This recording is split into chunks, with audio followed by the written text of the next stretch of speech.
ভাই ওরা সেলুন নিয়ে আমি বলি বিডি ইমরানের বিষয় নিয়ে কিছুই বলার নাই। ওর মতো আমরা সেলুন খুলে হচ্ছে সেলুনের মধ্যে একটা পাড়া বানায় নিনি, ডান্সের পাড়া।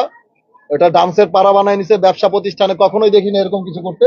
ও যেরকম করে মেয়েদেরকে আইনা, জেন্টস পার্লারে মেয়েদেরকে আইনা হচ্ছে ডান্স মান্স করা, এগুলা ভাই দেখতেও খারাপ লাগে। কারণ ব্যবসা প্রতিষ্ঠান হচ্ছে একটা পবিত্র জায়গা। আচ্ছা ভাই, তার সেলুনে নাকি প্রত্যেকদিন 10 জন হেফজোখানা থেকে এই যে নাকি ফ্রি ট্রিটমেন্ট, ফ্রি চুল এবং দাড়ি কাটাচ্ছে, এটা কি জানেন কিনা? ভাই ওর ওর সেলুনের প্রচার ভাই আপনারা করতে আসছেন, আমি তো আমার ভাই একটা জিনিস হচ্ছে যে আপনি ওর সেলুনের প্রচার করতে আসছেন এখানে। তার মিউজিক ভিডিও রিলিজ হবে, এটা নিয়ে আমরা একটু কথা বলি। এখানে বিডি ইমরান, তারপর হচ্ছে আর অন্যান্য ইস্যুগুলো চলে আসছে। বিডি ইমরান, মহিলা ইমরান, এইসব বইলা লাভ আছে এখানে ভাই? আজকে আমাদের মূল উদ্দেশ্য হচ্ছে তার মিউজিক ভিডিও রিলিজ হবে আগামীকাল বিকাল 5টায়।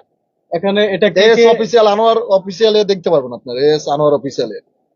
এখন আমরা সাকিব ভাই, আপনি এই যে আপনার এই যে মনটা আমার ভাঙে দিলি, এই যে মিউজিক ভিডিওটা যে ব্যানার থেকে আসছে, তো এইটা অনেকেই বলতেছে যে আপনি এই মিউজিক ভিডিওটা করার আগে যে এইটার সাথে যে ঘটনাগুলো আপনি ঘটিয়েছেন, এগুলো সম্পূর্ণ ট্রেন্ডিং এ থাকার জন্য যে মিউজিক ভিডিওটা ভালো যায়।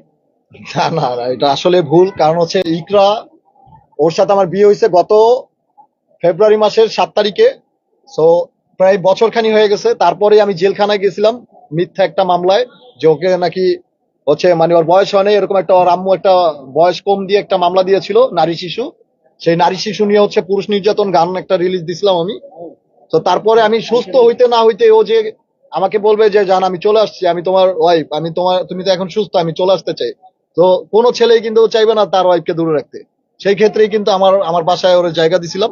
তো ও কিন্তু 3 দিন আগেই বলছিল যে সাকিবের মতো ভালো ছেলেই হয় না, আর হচ্ছে আমি সারা জীবন থাকতে চাই। আর যে মানুষটা সারা জীবন থাকতে চাইছে সেই মানুষটা কিভাবে 3 দিন থেকে বুঝা গেছে একটা মানুষ কিরকম।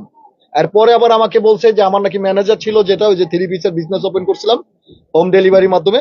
তো ওই ম্যানেজারটা নাকি ওরে ফুসলায় ফাসলায় বলছে যে তুমি সাকিবের কাছে থাইকো না, চলে যাও, এটা সেটা, মানে এরকম কথাগুলা। তারপর ওর মার থেকে নাকি আরো টাকা খাইছে ওই ছেলেটা, ওরে আমার এখান থেকে পাঠিয়ে দিয়া ওর আম্মুর হাতেই তো আমি তুইলা দিছি নিজেই। যে এরকম কাহিনী দেখতেছি, মানে ও ছটপট করতেছে মানুষের কান কথা শুই না। একটা কথা আছে না,